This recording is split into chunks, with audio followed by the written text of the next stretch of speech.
Listen to this on Friday. Today, Friday, this weekend, and Monday is going to be the last day of our BDM $5 T-shirt promotion for BDMs only. So then we also have a bunch. We got new magnets. We got new stickers. We've got a bunch of sponsored gifts. Yep, a bunch of one-off stickers. We have an event that if you are BDM that we conclude the week that you can go to. Yes, and that's at the end of BDM Appreciation Week. We're doing a BDM only party, which we got Silver Linings playing. We do. We have April Jennifer Choi with a whip show and possibly magic. We got DJ Sharp's going to be there. It's going to be a good time, and it's going to be completely free for BDMs. The DeLand Millionaire might be there. So you can sign up at tomandan.com to be a BDM, and as long as you are an active BDM, you can participate in everything. Okay, I think we did. We did it? Okay. Happy New Year. Our buddy Jimmy's here. How you doing, Jimmy? I feel like because this is a BDM show, I don't even need to give you the proper radio introduction I say Jim Colbert from the Jim Colbert Show. How's my standing with the BDMs? Am I in a good place? Am I in a good space with the guys? I never really know. No, they love you. They're always asking when you're going to be on the show. And you moved away, and it was like I just want to make sure because I don't know. Well, Tom has built up this whole lore of how rich you are, and you don't have any time for us anymore. It's awesome. You're the real big dick millionaire. I tell him about your house. It's awesome. He's got an infinity pool that rolls into a swamp. I know. I've seen it. It's awesome. I want to throw hear all bones these back tales. there. It's Sam. It's awesome. Did they tell you how I want to throw bones into your swamp? Don't talk about it. He's setting you up. Did your listeners? I could buy human bones and throw them into your swamp. Did they rat us out on We've that? been saying this on ACT, and I know. Look, I know you're busy. I know you don't listen. Don't even pretend like you do. Yeah, if I were, I wouldn't listen. Yeah, I wouldn't listen to it either. But he's been wanting to put bones. And he told me, he's like it's a bog in plant England. Human bones on your property. He told me, and then call the cops. He said, if I give you, and leave an anonymous tip. He told me, he's like, if I give you an infant skull. Oh my God! Well, he said, he's like, if I give you an infant skull, I didn't kill it. Who even says those two words in a sentence in their entire You can buy it life? online. He told me if I give you an infant skull, and he was going to hide it in a regular red and white stocking. You put it in the toe like an orange. All right. And then call the cops and say it smells like a rotten pizza. Yeah, it smells like a goddamn dead body in here, and then frame you. There's like an ongoing thing with this. This is a thing. Yeah. Well, I mean, it started hide the bones a couple months ago when I was Instead of hide a Duke, now it's hide a bone. They stepped it up. Hide the bones on Jimmy's mansion. Jimmy. Which my car freaked out. My car was driving me out there. It didn't know where it was. It's like, I can't complete this drive. Yeah. Once you get out in the sticks. It's awesome. It's no man's land. It did. And then the last time, You're on your and I own. have to always say this because the listeners enjoy this. The last time I was in what I refer to them as Marrow's Woods. Those were the woods that I made out with a girl at Dorito Breath. Okay. And we were hot and heavy in the woods. Come on. And then I could have fingered her, but I left. Yeah. Once you get out there, your GPS just shows a Trump flag. Well, we're going to win. MAGA country. Yeah. One more time. Let's get the dictator rolling. So, Jimmy, I was thinking about this before you came in. How many years have you been waking up and going to a radio station and doing live radio You trying to make every him day? mad? You trying to make him mad? No. I'm just because that is. Look at his face. You made him mad. No, because if you think about it, like we've gotten to a point now where it's so many years that it's actually it's crazy He's to done think it about. more than he hasn't done it. You think? Well, like a human being, like you have listeners, and there's listeners who listen throughout the whole time, and it's just listen to Jimmy on the radio talk every single day, and Some that's people bizarre. need it. It's but yeah, Like if they don't have their Jimmy, then they're out of balance. And it's unique because most radio people have to move city to city. You know, they never stay in one city for how long? Yeah, it's an anomaly. Sam is right. I've actually been doing radio longer than I haven't been doing radio. That's crazy. Yeah. So I've been on the air for 30 years. This past Wow. This past June.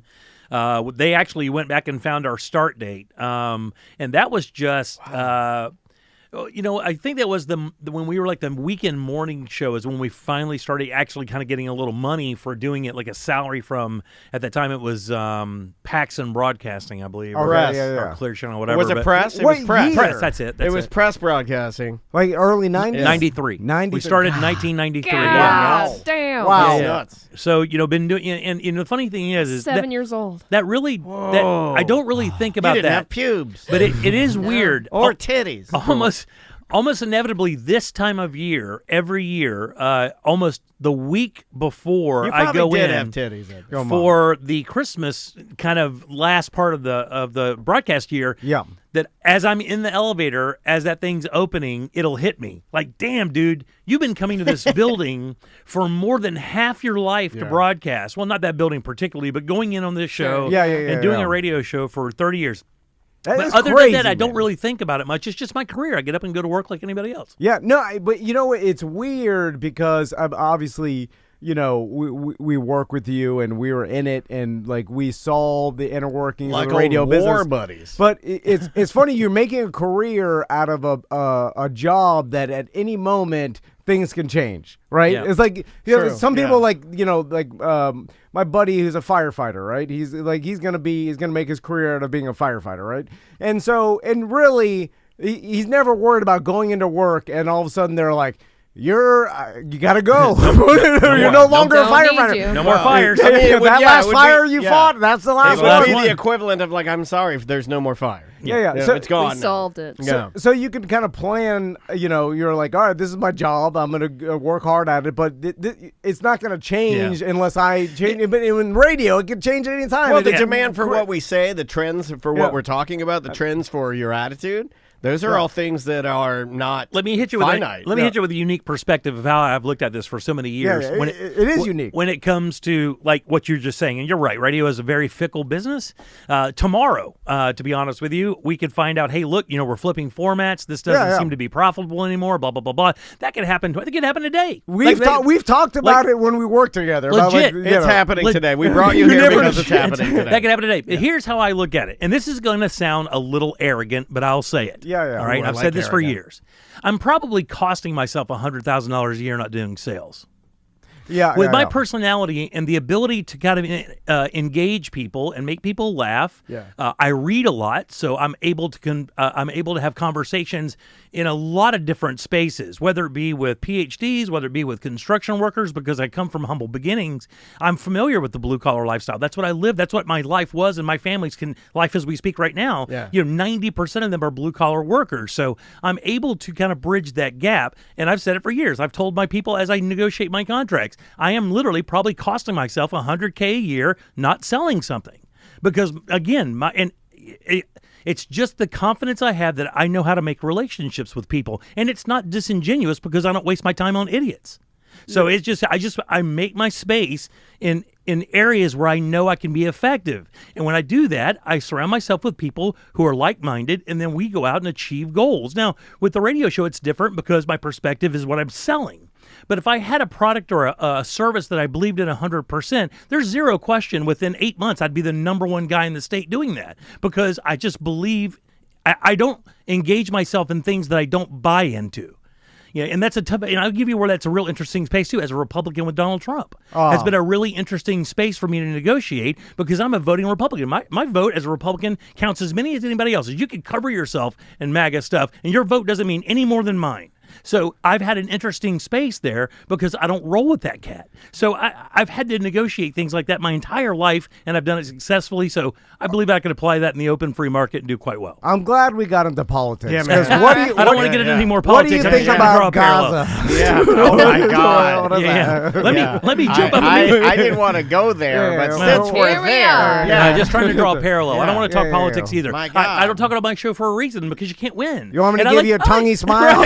That's what we know. What's that? You're supposed to recite the poem. What is that? From the land to the sea, one day they'll all be free. You say it all, then everybody, Stop. Where's my boots? Yeah, you're supposed to. We don't talk about any of that stuff. So, no, well, why, have you thought ever about, hey, if I can make 100, because you're right, Jimmy. You would be, what, even radio sales and stuff, some of the people we've met and seen throughout the years are like they're making $200,000-300,000 a year. Like we're killing it, you know. But they look miserable though. Yeah. A lot of them like there's one in particular that like a lot of the like top tier salespeople were just mean ass bitches. Like you know what I'm talking about. Like, but 300,000. Yeah, I know, but I would see them out. I'm standing next to them. We're both at Disney. We're both sitting there. We're both standing there. This person is standing next to their loved one. We're both watching, I don't know, some band. Who's the band that, like, we're watching Imagine Dragons on the Epcot stage, and they're like, let's get the F out of here.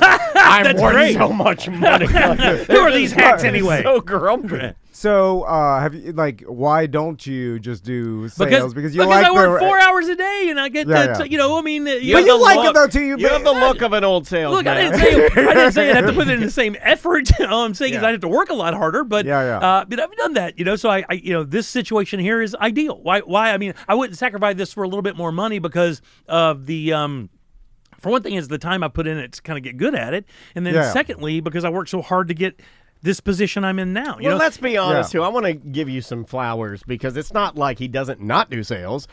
I would imagine that you, in fact, I think you do it now and you did it when you were at the radio station. You guys are like hybrids where you work on the air, but you're also going on sales calls. You're also sealing the deal. You're also closing it out when the person's on the fence about whether or not they want to advertise with Jim Colbert or same here. And you're on the air and then you know who knows sales better. And Daniel, you're the sales guy. Yeah. I got to tell you, Daniel, you're 1,000% right. And can I tell you, this is going to sound... I know I am. I'm always 1,000%. They call me 1,000% Danny. But the interesting part of that statement is the fact of how much I enjoy doing that. Like a lot of people in my position don't enjoy it. Tom, that's how Tom became, honestly, he was making more money than some hosts there at the time. Well, also think about this too. You know, in the day, I had to compete with you. I had to compete with you. I had to compete with Bubba and Savannah and all those people who had giant personalities who were beloved. Advocates too. They had advocates too. I was the bad guy, and I was trying to get my space in there. When I found out that they wouldn't give any more money contractually, I said, well, let's flip the switch then. Let's become the most profitable endorser on the air. And that's exactly what I did. I went out and I became the most valuable endorser in TKS's, well, I can't say history. Phillips is pretty big, but I'm one of the best that's ever done it in that building, and exactly what Daniel said. I'm the one going to people's birthday parties in Ormond Beach. I'm the one going to, I'm the one who knows. Yeah, I know who your kids are. I know where they go to school. I know what cars are. Tom Lax there. I don't do any of that. He didn't even show up to my wedding. I just promised them the world. And never follow through. Eventually. Overpromise, underdeliver. And then he eventually gives them a straw hat that's falling apart. And that's coming from 1,000% Daddy. I know where your kids are. And sometimes once you get in the system and just keep billing them, they just pay the bills. And they forget about it. They don't and delete their Facebook. Too real. Too soon. What have you guys been doing? What are you doing? We don't know. We don't know what we're What doing. are you guys doing? We don't know what we're doing. We have no exit plan. We don't know where this thing is going. We're terrified. Do you guys have any idea? No. Are you like me when it comes to the year flipping? People are like, what are you doing for 2024? I'm like, I'm giving you the same exact thing I gave you 2023 because it worked. Do you guys look at it like that, or do you guys kind of like revamp? I know there's a few things I'm doing, but nothing like structurally different. I'm out of things to say. I've said it all. I've said everything I need to say. How many times do I have to tell you guys that squirt is pee? How many times? I've got a couple of things left to do. Check off the list. We've gotten rid of Shark Week this year. Oh, did you? What do you think about that? What do you think about that? Tom said it was the last year. I want to get rid of it. Bring it back. I want to get rid of it, and I want to do Pistoberfest. Well, come on. I want to do Pistoberfest. Jimmy, I think it'd be better. This goes along with what you were talking about, where in the fact that you've been on the air in this town for successfully on the air, not just on the air. Years, There's been plenty of people that are on the air. I'm looking at you, PRK guys, you college radio guys. I've been on the air for 20 years. Nobody's listening to you. Jim Colbert's show. How long is? How many years? 5 years. 5 years. So actually, last Monday, I believe, was the 5-year anniversary. Started in 2006. Appreciate that. That's awesome. So even like where you're looking at like 5 years of the Jim Colbert show, like people just get used to listening to you every single day, and then same thing for us and whatever. And you have your, I guess your P1s, as they call it in the radio industry. I don't like that term. It doesn't make any sense. It's like penis one. Right. Yeah, or BDMs, and then I don't like that one either.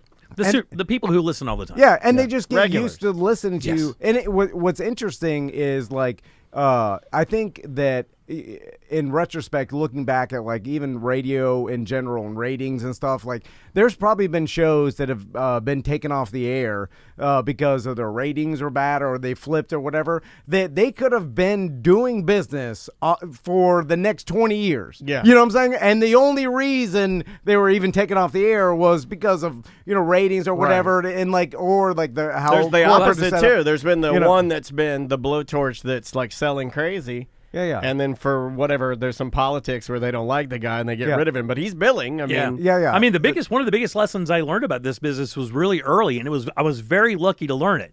And the lesson was this, right? So it doesn't really matter if you're number one. It doesn't really matter that. And I'll tell you why. There was a girl that used to broadcast on our station years and years ago named Erin Summers, right? She did a thing called Passion Phones. And because she broadcast outside of that, what's that time, Daniel? Safe Harbor. Safe Harbor time. It was 10 o'clock. Her show came on at 10 o'clock. She was able to get away with some pretty racy content. I mean, really racy penthouse forum kind of stuff, including the language and descriptions of sexual acts and stuff. Kind of lingus. Right, all that stuff. Hey now, how highly do you think her show was rated? It was the highest, wasn't it? 38 shares. And just so you know, in our world, I don't know what that means. Like, yeah, 30 out of 100. Like a 10 share in our world is gigantic, right? Oh. She was like 38 share. Guess who her advertisers were? Pawn shops and rubber companies. Yeah. You can only get so much money out of pawn shops and condom companies. Nobody else would touch it, and it had nothing to do with anything other than they can't be associated with that content. Oh. And so I've learned that really early. Now, you could also take on models where you have okay ratings, but you have a very, very passionate audience, and they spend enough money to make you viable. It kind of makes you unfireable, because the most coveted thing to the radio station, ratings are good for sure, but steady customers are way better. Yeah, the marketing of it is, that's what we found in throughout the years is like if our BDMs support our sponsors, then we can continue to be in business. And that's as simple as that. It's simple, like, super simple stuff, right? We can continue to work if the BDMs just use Modern Plumbing and American Air. But when and it all stops, oh man, that's when it stops. And the funny thing is I think the most ridiculous and unimportant moot number is your ratings number, because the system to collect those numbers is so unbelievably flawed. I mean, the fact that we are in 2023, Daniel drives an electric car, I drive an electric car, technology is exponentially increasing, but yet the best way that we can gather information is basically you wear a beeper. And if the beeper guy moves out of the area, I lose ratings. Now, it's funny. The year before, you could be number one across the board. And then when the year flips and they switch those meters and they go to somebody who's maybe a Roomba fan or maybe a 1019 fan, I'm F. Yeah. Same audience. Trust me, they're still there because they're still buying stuff, but the ratings say, oh my God, you're falling to number 2 or 3. What are you doing? Yeah. I'm like, what do you mean, what are we doing? You know the deal. It's full of horse shit. That's what it is. Well, sometimes they know, but Jimmy, I've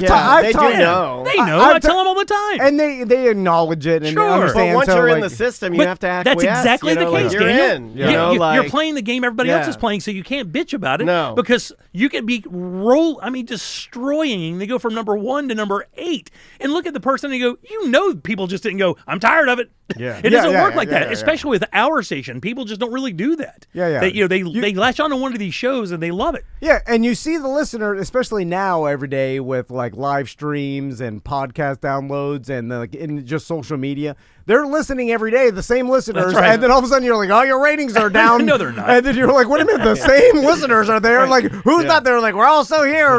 It's the leverage the reps use against the clients, and it's the same thing. It's it's like this week you get the ball, so you can go to the clients and go, hey, we got the ball this week. You might want to hop on board, but because they know for sure they might not be there next week or the week after that. We've seen stations go from 22 to number 1 and then back down to number 18 in a 2-book swing. That's it, because that meter moved into town, loved it, listened to it 24 hours a day, and then moved out. Yeah. That's exactly what happens. And we have a transient society to begin with here. A lot of hobos. A lot of hobos, Dan. A lot of train riding hobos. We got to start tricking them into walking into traffic. Like, we got to start, like pits. Just dig holes and push them in there. So, Jimmy, let's talk about your houses. Oh, my God. Yes. No, because this is where this starts. This is where you start this perpetual myth of me being so wealthy. No, because you used to be a slumlord. Right? Didn't you? You and your Did he give up the slumlord business? You and your father-in-law, who I saw over I went to Jimmy's rental properties with he had a gun. Yeah, he had a gun. Tell us Yeah, everything. what happened when you were a gun-toting guy? Now you're like a hipster. You got cool boots on. Do you not think I have a good... Look how skinny he is. Look how good he looks. What are the chances that you think I'm you packing look healthy. right now? You got like I hope you are. Look at this guy's super healthy. He's packing a gun. He's wearing like $600 fancy boots. Looks like a hipster. So, because this is valuable advice, I feel like to people, I miss shooting Jimmy, especially people in their 30s or maybe like in their first house or whatever. Because I saw Jimmy do this. Man, you set yourself up right. And I think everybody could do this. And the only thing stopping people, not now. Nobody can buy anything now. Nobody. The only thing stopping people is the hard work that Jimmy did every single. I watched him fucking work on his houses. He'd leave the station and he'd be dressed like a painter. That is 100% true. I would leave the radio station on Fridays and drive to my rental houses in DeLand. Oh, it looked terrible. And put up siding or whatever it took to get that day's job done. Yeah. And then my father-in-law would hit it on Saturday and Sundays, and then back to work. We'd be there all day. And buddy, let me tell you, we started them in August. Every single time we built one, it was in the summer, and it was murder. Yeah, no, I remember you doing the insane amount of work, but even besides from while he was rental still properties, able-bodied. That's right, buddy. Like the house you lived, you've always and by watching you do this, I wish I would have done it, but I'm too lazy to do all this work in your house and then move to a new one and then start over again. He always upgrades. Jimmy always upgrades. Yeah, but you're able to once you put in the work and redo your house. Yeah. Okay, let's start with. He goes all over the place. Your original house was near my house, the blue one, right? Yeah. And then I watched you systematically redo that wasn't even the original one. I remember another house you had. Yeah, it was the one before that. Yeah, over near Lee Road area, right? Yeah. And then you just constantly redid the house, then you upgraded to a new one, then redid that one, yeah. And then when it was all done, like you made it perfect. Everything. We used to laugh and be like, hey, Jimmy just finished it, and he's moving again. He'd put like the last cornerstone brick in, and then sell it for a heap. But you never thought about that equity I was getting, not once, huh? Well, no, I thought, but I was just like, it's a pain in the ass. With a younger mind, right? Yeah. Seriously, like with kind of like a kid's mind, I always do that. I'm like, why is he moving? It's like, well, of course, he's investing in another bigger, better thing. It's so hard. Like we redid all of the entire inside of our house, and once we're done, I looked around. I'm like, I'm dying in here because it was so hard. I didn't think about like, let me sell it for a huge profit and start over again. It was such a pain in the ass. So anyway, so here's my goal from the beginning. So there's two ways you can invest, right? You can put your money in the market. I didn't know the market that well, and I still really don't know the market all that well. I know, blue chippers. I know kind of where to go, but I don't know how to find those secrets, right? Yeah. And I'm too conservative when it comes to my money. I don't like to put it where I don't 100% know that I can trust where it is. But I do know what real estate is, and I do know that we live in Florida, and it is one of the number one places to live in the nation.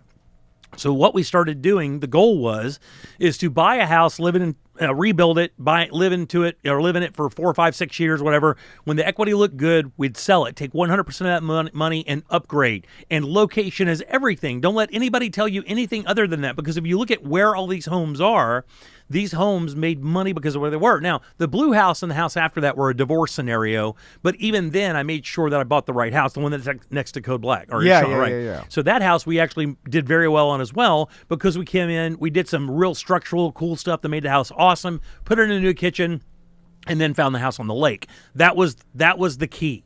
That house we found on the lake over there in Maitland, Lake House. You guys remember how cool that house was, right? Like one of the coolest houses ever. Riding jetpacks, riding my jet skis back there. A lot of memories of that house. Really cool house. Did a lot of really hard work on that house, right? Yeah. No, I remember every day it was always working on the house, working on it. Right, yeah. But it was just nonstop. Right, it was nonstop, and it was miserable because thank God I didn't have 4 kids to raise at the same time. So then we sell that house, make a pretty good knot on that house, and then buy in Baldwin. And we bought in Baldwin. We got really lucky because we found a guy that was dying to get out of his deal. Oh, I thought you found a dying guy. Those are the best ones. When you find a real dying guy. It was a UPS. It was a UPS. You know who's doing that right now? Katy Perry did that. Katy Perry's trying to fuck this guy in his house. Not trying. She won. Oh, yeah, she did win. She said, fuck you, old man, die. So we found this house in Baldwin over here, the townhouse, and got it from a UPS executive who was dying to sell it because he just built this compound up in South Carolina. So we came in with a lowball offer and could not believe it when they took it. Could not believe it. Moved in, did a few things. Baldwin's pretty solid. You don't have to do anything good. But we just waited. and waited and waited, and then sold, bought the house out where we are now in a very desirable, one-of-a-kind neighborhood in the best county in Florida, which is Seminole County. Best for education, best for the environment, a wonderful place to live, and we live in the most exclusive neighborhood in that area. Not because that's Seminole County. Yeah. Well, goddamn, how big is Seminole County? I live in Seminole County. Sounds like he's about to run for office. I can go to Volusia pretty quick, but up there, and it's not because it's affluent to the point where it's affluent. There are some very wealthy people in my neighborhood, but really what it is it's the community is 5-acre lots. And nobody messes with you. People move into that neighborhood to disappear, so it's extremely desirable for people who come from up north. Matter of fact, we regularly get email from a realtor who does business in that neighborhood exclusively, saying, "Hey, look, I've got a guy with this giant amount of money. He's dying to be in the neighborhood. Are you willing to sell?" Like, we don't even have to worry about selling our house. They're coming to us. Yeah. So that's the way to here's do the it. point. The next move is the last one. Is right, it? so yeah, but no, I know Yeah, what he's already Sam, planning it. I don't want to blow up Sam, your No, spot. but is it the last one? I was getting some intel. I'm not going to blow up your spot, So but I Sam- was getting some intel at the party, and it's already it's already happening. The idea Well, is there's only so much time, Sam. the TCE. I wasn't gonna ask Zane. Eventually, everything's your last one. Eventually. And you've been looking like it for a long time. The plan was to do a major renovation on this house because of where it was, and then just sit and wait for the equity to go crazy. It's in that process right now. Once we sell this house, the next property we buy, we will pay for in cash, and we will have no mortgage. It's all done, and that was all by design, by the way. And this is all going to happen by the time I was 60. I said no mortgage by 60. There's only a couple ways to do it. You buy one house, you pay on it for a long time, and you just live with that house, or you find the place you really want. You move into a place you maybe don't like so much. And I wasn't in love with this house, but I knew its potential. We move in, we do our thing. Daniel will tell you. Yeah. You know, and if you live in there for 2 rad. years, when you sell, you don't pay capital gains on anything you make. So as long as you live in the house for 2 years, people should do this more. And you know? and this Well, you is got to the- have the money to Yeah. start. I mean, you also got to work. You got to like work. Right, you're right. But once you buy that first house, Sam, that is one of the biggest misconceptions, because once you buy that first house, if you make a good decision on where it is, and you put in the work like Daniel's saying, that sets the tone for the equity, and then you just upgrade.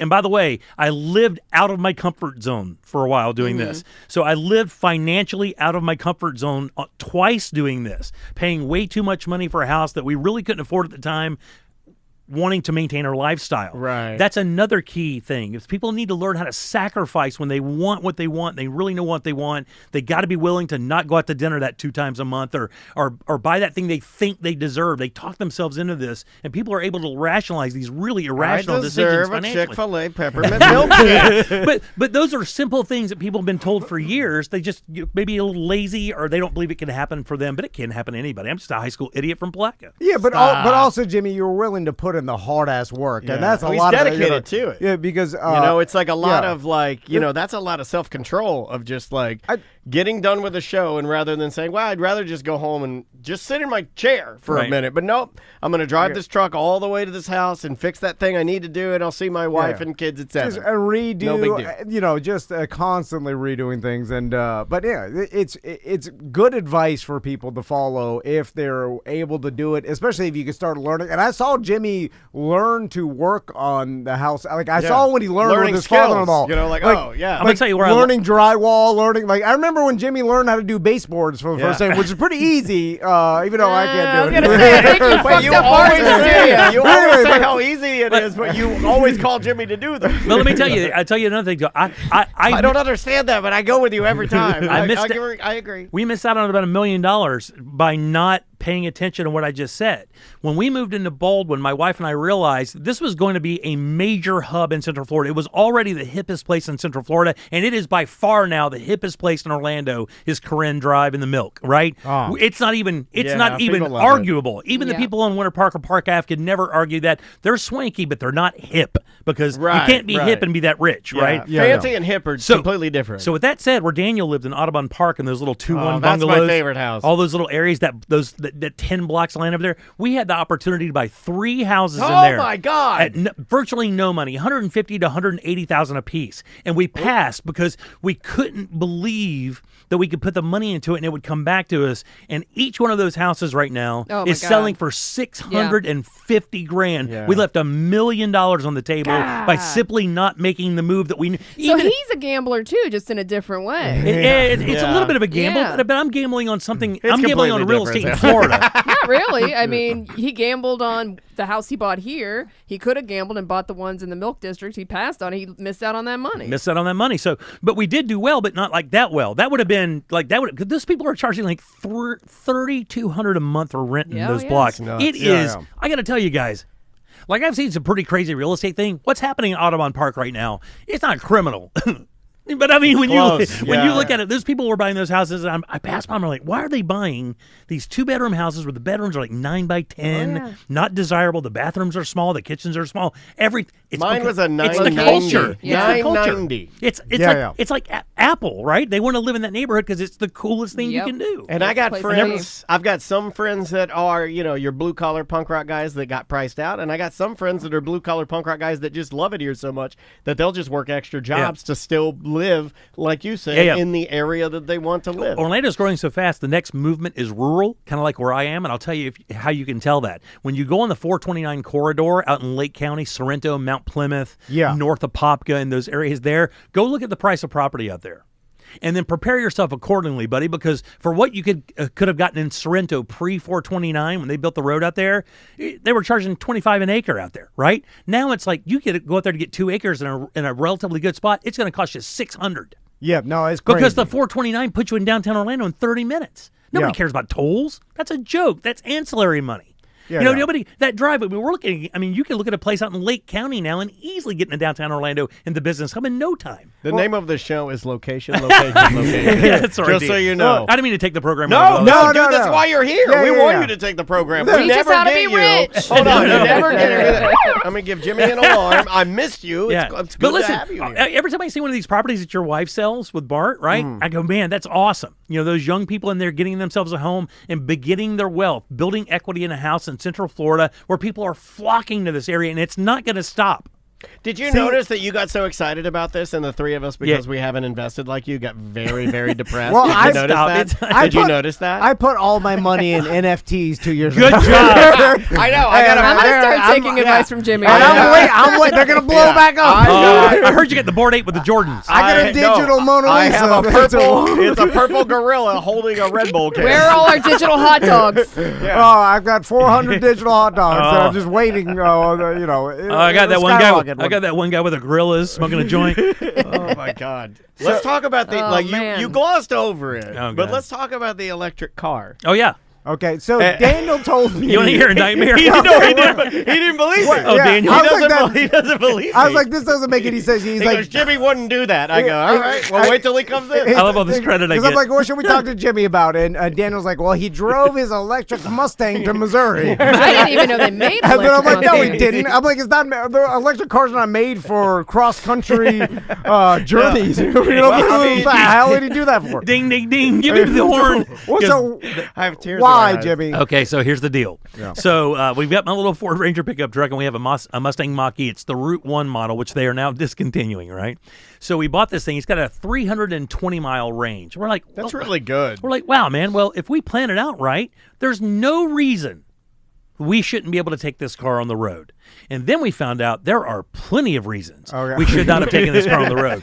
One, it's not a Tesla, and I don't have access to the charging stations at Tesla. Now, that's happening in like March, April, May of next year. Yeah, they're going to roll that out. Right, so Tesla's basically made a deal with everybody out there to co-op. Ford, but then it's fucked me because what used to be exclusive to me, where I could just get charging, now you got everybody with their Mach-E, everybody with their Audis, their Mercedes, all these. So I'll just charge at home. I thought all charging stations were universal. No, they are not. Okay, and guess who knows that?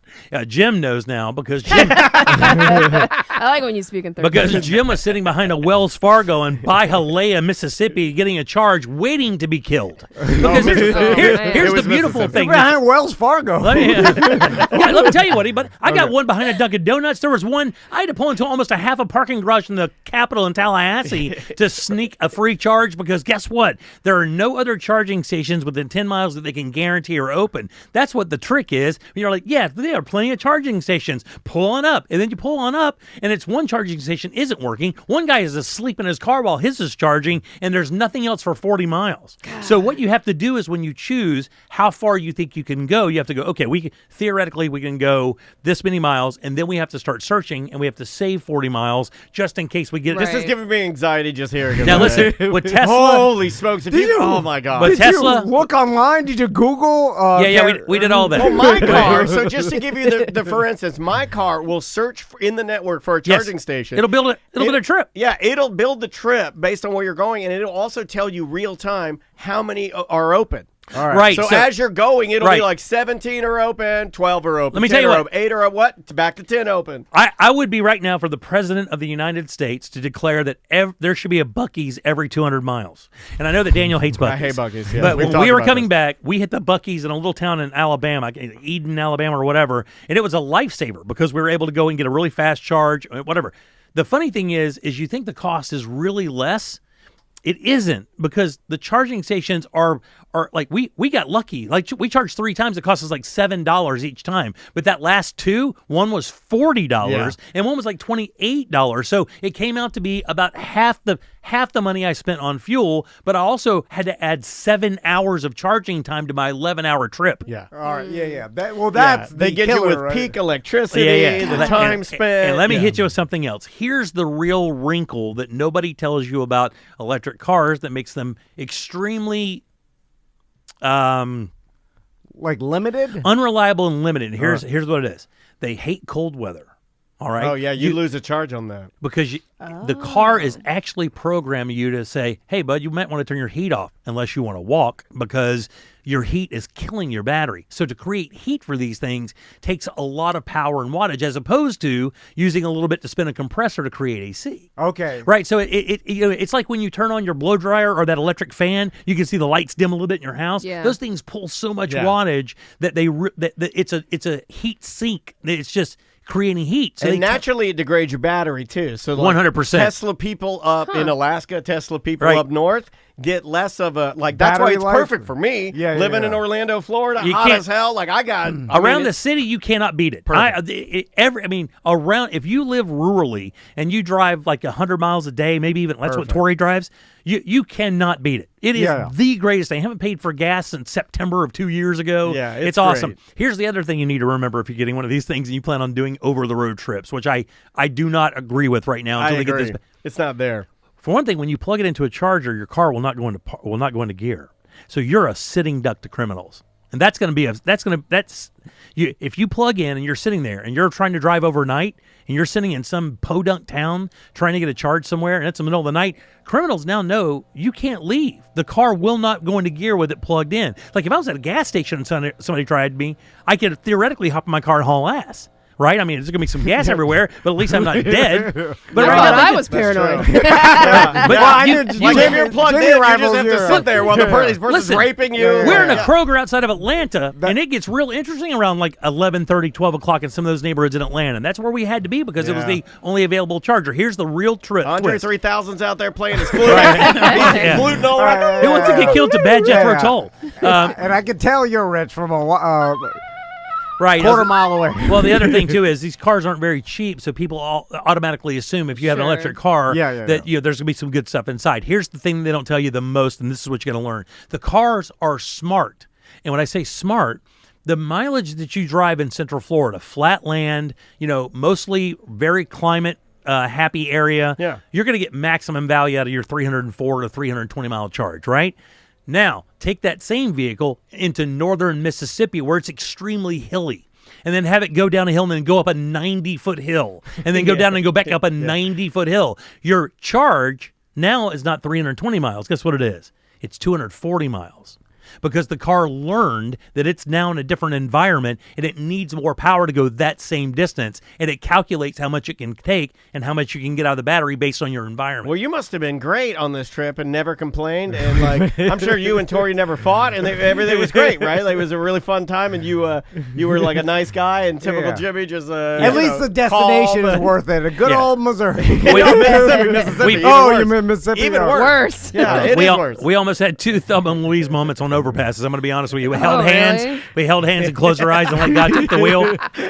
And unfortunately, what's the longest you had to sit for a charge? Unfortunately, the electric car took over and kept us in track. The irony of it all. What's the longest you had to sit for a charge? Hour and 10 minutes. That's not that bad, though. Oh, yeah, it's bad, but when you want to get home, bad. it's pretty bad. Yeah. When it's 9 o'clock in the morning, you've been on the road since 12 the day before. It's pretty bad. So, Jimmy, let's talk poker for a second. Let's talk poker, buddy. Because they were getting a when game are you going going. to another poker night, buddy? Well, he hasn't been invited. He gets it.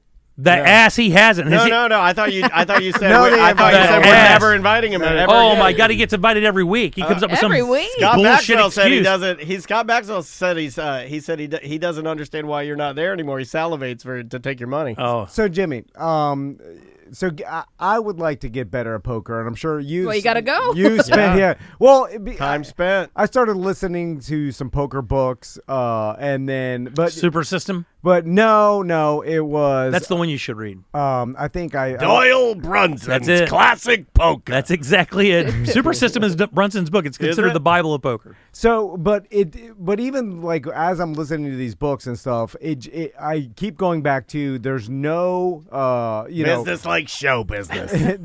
there's no other way than to actually play and reps when it comes to be good and getting better at poker. You're gonna have to start going to Tampa, man.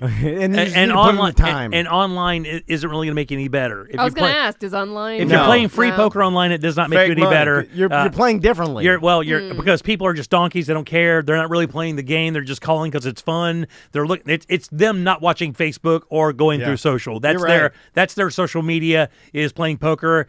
They don't care about winning, really. They just want to be in the hands. So you can't really get a gauge of how it's going to go, even though I play it still just because of something to do, exactly what I just said. But if you want to learn, you got to go play live. That's the only way you'll really learn how to play against people is learning tendencies, watching twitches. You've got 1,000 tells. 1,000. Get out of here, Jimmy. I got no tells. That's the meanest thing you could say to him, Jimmy. You stop this confidence. No. Jimmy, what's his number one tell? Is it smashing his forehead right here? That usually means he's got an erection. He's trying to get it to go away. He also will rub his nipples when he's Okay, well, no. He will. The last time me and Jimmy played poker, I didn't realize I was being led into the meat grinder of all guys that were like, I thought this was a friendly home game. Dinner for schmucks where I'll scenario. talk shit and talk about banging our wives. Like some guy talk. So what'd you talk about? I was talking about that, and then they took all my money, and then I had to borrow money from Jimmy. I too bang my wife, guys. I had to go slip money into his mail slot in the morning, like a piece of shit. And then I realized they took me for all I had. Anyway, well, we have a friend that is running a little game right now. I know. And that's the one. And I think there's a game either tomorrow night or next Tuesday. I think it may be tomorrow night. See you next Tuesday. You got invited to the cunt game? Let me guess, you can't do it tomorrow night? Well, there we go. He can. Can he bring Max and Tommy? No, just bring $200. Just bring Max. Don't bring Max because if he loses, do not bring Max. No, I'm not bringing my kids. Tommy, bring Tommy. Tommy's old enough to learn. Tommy don't give a damn. It's just me telling Crystal I'm going to play poker tonight. I'm not going to help you with any of the. Don't tell her that. Tell her you need to help me here at the studio. Lie. I'll cover for you. She says you don't help with that anyway. She says you just make egg sandwiches. Tell her I'm at the studio working on something. He makes his boys egg sandwiches. Are they in jail? 9 p.m. at night. No. When they don't eat their dinner and the kitchen's closed, he feels bad for them. He says they're starving, so he goes and fries them up an egg sandwich. That's good. True. Good man. That's true. He's a good dad. Well, I need to be harder on them. That's my. They'll only be with you. Like, who knows? You could die tomorrow. You're gonna wish you were cooking those egg sandwiches in heaven. No. It's about I need to have them follow the rules of you don't eat what's you're given. Well, there is that. Yeah. Like that's what's going to make him better. That's how Jimmy grew up. That's why he worked so hard. If you don't eat in prison, you think he was getting eggs? Yeah, he was like shucking corn on some Polak front porch. And he told me like the goddamn beans. If you do not eat in prison, told me about it. The guards will not make you an egg sandwich later. That is true. You think that's what gave you your work ethic, or you think you were born with it? Like, because your old man had a work ethic. Like, it feels like everybody in your house. Like, I don't know. Like, that's what, Jimmy, this is what's been bothering me since the day my sons were born, where I've been like, is it going to be me that instills into them what I want them to be, or is it already there and I just have to provide an environment that's like a healthy environment that they feel safe and they can whatever. I saw all your kids; they all look great. But who they are is who they are, and it's like the work ethic they're born with, and like obviously you could help them, but it's like I'm not going to do much to change who they are. What's your and thoughts what they're on going that? to be. My thing was we kicked that around a lot. The shame of not working. Was the motivator, because you couldn't not work in my house. That was the most shameful thing you could do, is be lazy. Okay. Like, I would rather you steal from them than not have a job, just because you aren't pulling your weight. And one of my dad's mantras, and even though my father and I have had our problems for many years, one of his mantras was pull your weight, earn your way. Pay your way. That's the number one thing. Be self-sufficient so that you can make sure nobody depends on you. And my kids right now are terrified to be dependent. They are. They don't like the idea of it. I mean, and my kids rarely ask me for anything. I mean, mostly it's like tickets and stuff like that, or events. It has nothing. That's silly stuff. Not real. I asked you for that. Come on. Yeah, wait a minute. You got a line on tickets? This is the ticket guy. But not money stuff ever, because we just kind of, hey, look, you got to pull your weight, man. You got to get up there and work. You're able-bodied. There's no reason you shouldn't have a job doing something and then apply yourself. So that's how it was. All my family were very blue-collar, worked very hard their entire lives, never had anything. So I didn't want to be that. So the combination of the shame of not working and seeing my family work their asses off and never have anything, never be able to go on vacation, was the motivator to kind of make a different move than that. So, what if your kids did ask you for money? Would you? How much? Would you How much tough are you love? This is what I'm, because when my sons that's what the egg sandwiches. They're like, I'm hungry. Like they didn't eat their dinner, and then I cave and just make them an egg sandwich. But that I should be like, you didn't eat your dinner. Like, I need $10,000. I'll give them whatever they want. They're like, I lost my laptop and I was smoking crack. Right. I'll be like, oh, he really wants the crack. I gotta give him the crack. I pawned the family jewelry. Well, what were you doing? I was getting blown by a hooker. All right. I'll help you delete it. It's fine. What did you call me, Mr. Big? Oh, no. It would be dependent on what it is. Yeah, if they got themselves in a situation where they were spending too much money and they wanted money to make up a hole they dug, I wouldn't really help them there. I'd give them some advice of how to get out of it. Yeah. But I wouldn't give you money to dig yourself out of a hole. If something happened and you needed money, your car broke down and you were short that month, no problem whatsoever. But not anywhere like, hey, I went out and bought this purse and I thought I could cover it and now I can't. I would not do that.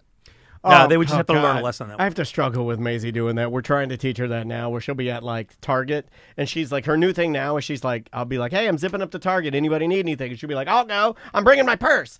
And then she keeps all of her money in a little wallet. She's got like her gift cards and all of her money in her wallet. And she'll be, she saves it, but it's a lot. And she'll get there and she'll be like, I'm going to get 70 jars of slime. And I'm like, I don't know about that. I'm like arguing with her. I'm like, I don't know. 70 jars of slime's kind of a dumb thing to do. You mean? Like trying to and then she'll think about it. Like, okay. And then she ends up getting nothing, but she's kind of like her mom. She ends up getting nothing. Oh, they're just saving it. What are you saving it for? Right. As a kid, I got classically conditioned on this move. This is a good poor parent move. Is when I would be like, Mom, I really want this, whatever. Hey, put it on your birthday list. Put it on your Christmas list. I do that now. That's a way to say no, not right now, but also don't give up hope that you can't get it. And I would immediately run and put it on my birthay list or my Christmas list, or I'd forget it altogether. And it means more because you get a wave for it. Yeah. Right. And it was, I do worse. I go get on your hands and knees in front of the elf. And start praying to the elf. And I go, he's your God. I go, close your eyes and say it softly in the elf voice. Yeah. Jimmy, have you? I remember the last time we talked to you at Drive Shack about golf, and you were trying to play more, trying to get better. Are you still doing it? Are you still You're playing good, aren't you? Playing well up until I just got these new irons, I was playing the best golf I've ever played in my life. But then I just made an iron switch because I felt like I'd capped out with the equipment I had and what I could do. So I upgraded to some equipment for a little bit better player. I'm in the process now of kind of learning those yardages and stuff. But right now I play as a 3 handicap, which means if I play a normal 72 golf course, like a par 72 golf course, I will shoot anywhere from 75 to like 77. All right. Great. Is that really awesome? That's pretty good. It's consistently good. For an amateur who doesn't practice or play every day of my life, that's not bad at all. Like I'm pretty competitive in most spaces. And to look the way that you look, I think is the most impressive. It's kind of like Susan Boyle. Remember? Like she'd start singing and you'd be like, she has the voice of an angel but the face of a monk. But, for a 56-year-old guy, I still hit it pretty far. Yeah. So, and so that is one of those things where a lot of older guys, because they start losing movement, they can't make a move on it. I've been lucky enough to maintain enough health where I can still make a pretty good move on it and hit it pretty darn far. I have the body of a boneless chicken breast now because my hips don't work. What's your goal with golf? So this year, it's funny you should say that. 2024. If you were to go to my Florida State Golf Association account and log in, the password is basically something to do with playing the senior amateur here in Florida. Let's get in there and ruin his account for 2024, right? And basically what it says is I'm trying to create a handicap and have a record of playing well, that when I go to qualify for one of these tournaments, like up at Heathrow or whatever, that all I have to do is shoot like maybe 75, 76 or so to get in. That's what made it in last year. And then go have a legitimate, real deal sanctioned golf tournament feel, where you have like markers and ropes up and people there to watch and stuff. Because these you get a caddy with you. I don't know about that, buddy. To be honest with you, get a black caddy too. I'm not 100%. Yeah, you gotta your boys be a caddy. Just go. No, you just gotta go traditional black caddy, Bagger Vance. Have him dressed in the old-fashioned clothes and everything. Actually, dust him up real big. Put some powder on him like he's a black ghost. People will love it. Let me say this about golf real quick because I think this is very important. This is going to sound ridiculous, almost like a public service announcement. So I do believe one of the most important things you can do for your kids, because I know a lot of your audience are in that age where they have kids that are like that, 8, 7, 8, 9, 10-year-old range, right? Like you guys, right? Yeah. Like mid-40s guys, right? Yeah. I'm older than that. Get your kid involved with a sport of some sort. It is one of the best things you can do as a parent is to get your child involved with some sport. Tennis, polo, swimming. Most of our listeners have their children in cornhole. Right. What do you think of that? Soccer, about a cornhole? It's great. Cornhole for kids. Right. So all case, cornhole for kids. It teaches it helps you as a parent so much because those positions you're taking at home are getting reinforced by your coaches because it's kind of the same thing, right? These coaches become like almost molesters.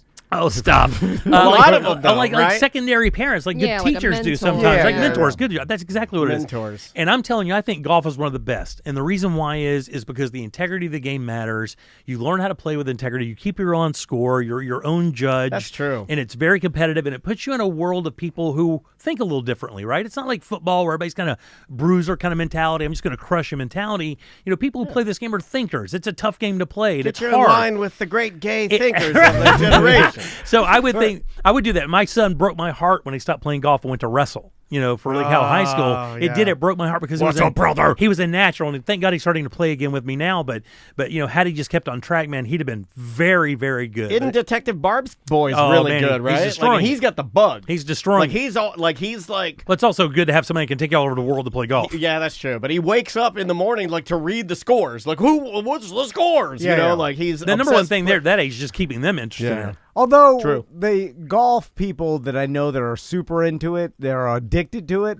They're so addicted to it that they spend their life trying to get better at it, and then I'm like, it seems like you're wasting your life. What has this done? Like you spend a lot of money. That's their hobby. Yeah. Some might say the same about your gambling. Golf is jujitsu. It's like you'll never get. You got to spend time doing something. You never will, right? You'll never get there. But that's the beauty of it. Really, is you're always trying to achieve. You're trying to shoot that great score.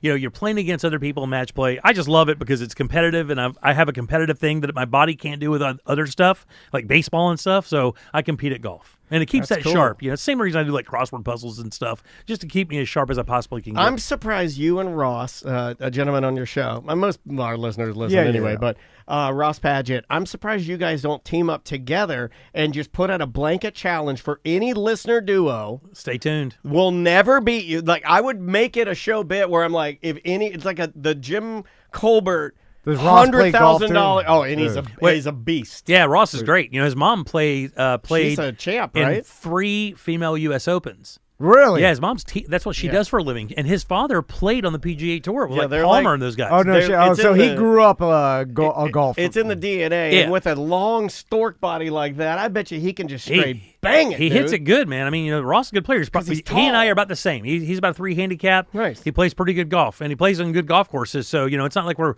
shooting 75 or 76 or 7 at donkey places. We're playing pretty good golf courses, you know. I got it. I bet I'll just say that they're the best. You cannot beat Ross and Jimmy. I would like our chances against any other radio duo in the city. Oh yeah, maybe it should in the be state. a thing. It should be like no one can beat you. Maybe in the state, even of any syndicated program. Anybody, nobody can beat Ross and Jimmy. We're working on some golf stuff for 2024 for JCS. So nice. Oh, man. cool. Yeah, that'll be killer. I was about to ask you if you should do some sort of golf tournament. I mean, people they all play. Yeah, they deemed them not profitable about 5 or 6 years ago, and basically stopped really even having conversations about them. For some reason, here recently, they've kind of rekindled their. You know, I mentioned it last year about doing something, and they seem very receptive. So. You know, I don't know why. I'm not going to ask questions, but, you know, they're having a conversation now. So we're in the process of trying to find a golf course to partner up with us to do something special, maybe right before summer, before it gets too unbearable, and the golf rates go down to the point where we can afford it, because that's the problem in Florida. You can't do it in the spring or fall because the rates go through the roof. Everything goes up like 35, 40%. Drew Garabo had that old nighttime golf tournament where it was just an excuse for him to get out there with glow-in-the-dark balls and strippers, and it would just be naked people running around. Oh, my God, it was disgusting. There were some really crazy stories that came out of that. Well, like bad things. I'll tell you off the air. Yeah, like legit bad things. Off the air. I can't tell you on the air because somebody not even there. This is digital internet. No, it doesn't matter. I'll tell you. One of the strippers pee-peed in the car. In the hole. In the car. There were some influential people there. Does it drain or does it stay in there? Drains. No, it drains. Come on, it rains. Do you put your ball into the pee I hole? would. I'd let it dry. Or I'd put a shirt over it so the ball doesn't touch the bottom of the cup. Well, let's end with this, Jimmy, because let's do. I'm trying to get the hell out of here. Like, what the? It's got to get to work. I'm fascinated, and I want to do a documentary one day on. Oh, you always say you ain't doing no documentary. on yourself and your you sons? ain't doing no documentary. Yeah, well, the drunkie documentary? Well, are we back to that? Don't call him that. God almighty. That's what he wanted it to be. He wanted it to be a drunkie documentary. Well, more about how the Doesn't hell everybody secretly want a documentary about themselves? It does everybody. Well, the best ones do. I do not. I'm fascinated with how they let me do this shit in a billion-dollar corporation, and then also, like, you know, even looking back at the old radio days of the crazy shit that used to happen, and how a company Jimmy's been a part of plenty of it. He's been firing guns in areas he shouldn't be firing guns, and I shouldn't be talking about. How do you think it happened, Allegedly. Jimmy? Like, even like I go back and I joke around about this a lot with Sam and Dan about like how they let me jump a fucking monster truck and in front of 70,000 people on Monster Jam with Live Nation. There's a billion-dollar corporation, and then iHeart or Clear Channel at the time, that's a billion-dollar corporation. Like, all the bosses are there watching me do it, and then they just let it happen. Like some fucking intern or some part-time employee. Like if I was the boss, I'd be like, well, we can't do this shit. It's insane. It seems though It seems like it's a collection of people just turning a blind eye. And even now it's kind of weirder that, you know, because of other situations that have come up to the station where they're like, no, we can't do that because it puts people at risk or whatever. I'm like, what? Hold on. It is bizarre. We had a guy in that St. Johns River, one of the most gator-infested places on planet Earth, and he was swimming in a rug suit. I mean, could have drowned or been eaten at any moment. That was perfectly fine. By the way, that was one segment for a show. One segment in a 5-hour show. Yeah, it's like 12 minutes. Right. Well, you were involved with some crazy shit back in the day. You buried a man in concrete. We were talking a tunnel about the concrete. Sam, insane. I still get anxiety looking through that. Think about looking through that peephole and him laying down there like 10 feet. Yeah. And he's talking about how the ammonia, because that's what they use to seal that concrete up to get it to dry. Jimmy just talked to Tuttle about this. He just told me something I didn't know. That it was so overwhelming. It was burning his eyes. You may not know this. Are you kidding me? You may not know this. Poor guy. And it would have taken an hour and a half to get him out because it never sealed, so they were trying to break it up with concrete, and the sledgehammers were just sinking in the mush. It's insane. If Tuttle would have died, everybody would have been fired. Oh, yeah. They'd have changed it. I mean, you've been listening to Christian 104. You know what that is? The radio station was gone. That's a market president gone. That's everybody. Everybody goes. That's everybody goes. Did you know? How do they take the chance? Tuttle told me this, and I talked to him just yesterday. We were texting. Did you know that he told us this? I had never known this, that you and me, I think Ross, everybody else is over there. We were in Charlie's Steakhouse. We knew Bill Dan Beaver, the general manager there, I think passed away. Yep, God bless his Bill soul. Dan was rolling out, like literally, I had my own lobster tail, and we're eating like kings. Bananas. Did you know, while the ammonia is burning his eyes, he started crying, and he was trying to claw. He was like clawing and crying while we were eating steak. Well, I felt terrible. I'm sorry, dude. We didn't know. I didn't know he cried. I got a palpitation. Yeah, I didn't know he was crying. I didn't know it was that bad. So he's tough. But just to circle back around to like our conversation at the beginning of the show, with you've been doing this for 30 years, it's crazy that because like in the radio career, because you constantly have to take these chances for ratings, and especially back in the 90s and like early 2000s. Or you think you do. Yeah, but that was a constant. So think about all the chances you took that, like, one's false, like, even, dude, if I would have paralyzed myself or fucked myself up jumping those, like, I think, like, for sure, I told Crystal, like, sue everybody if I die. Oh, yeah, well, you'd be loaded. I'm not going to do a podcast with a handicap. But everybody would have been fired. Like, you know, you start looking at all these chances, which even makes it more impressive that you've been doing this for 30 years in one market, because all the chances that were taken, all, like, the crazy shit that went on for 30 fucking years, and you made it through the gauntlet. It sort of makes you think nothing matters, right? A little bit. No, but in all other scenarios, like, so many people are fired, even just leaving their mic on, or like, you know, with you guys strippers back in the day with poo-poo beads, so many. You guys strippers with poo-poo. What are you? I've said it before my time. I've said on the air before. If I were to sit for a few hours and tell you all the stuff that happened on that radio show, that it would be hard to believe. Like it's so crazy. It would be hard for me to tell you the truth because it would be just natural for you to go, no way that happened. And I would tell you, not only did it happen, multiple witnesses every single time. And I think we're all relatively normal. It's recorded. People, we had a former intern set his house on fire and then shoot himself in the front yard of that burning house. I remember that. Wow. That happened. I remember that. That's an incident. First to report that, Melissa Fox. I mean, now she does videos where her teeth fall out on TikTok.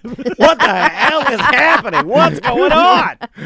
And I got a kid. You got kids. Jimmy's damn near 1 foot in his forever home. Jimmy, well, just how did they let you guys and everything, even me doing these stunts? How did the corporation let it happen? It was just money. But it's not even that much. Ass loads of money, Don. Tom.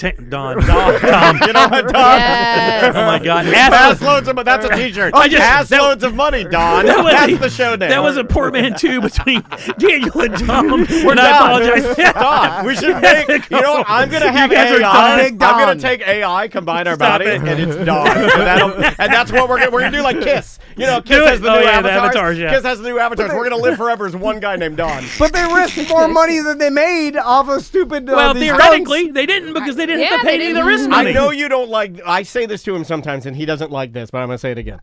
I seriously think it's as simple as nobody wants the headache. So if you just put it out of your mind and be like, yeah, that's fine. In the sand, You just go like, yeah, it's fine. Just Whopper situation. Oh, no, yeah. All this crazy shit. If I sit somebody down and go, hey, man, I'll tell you this story.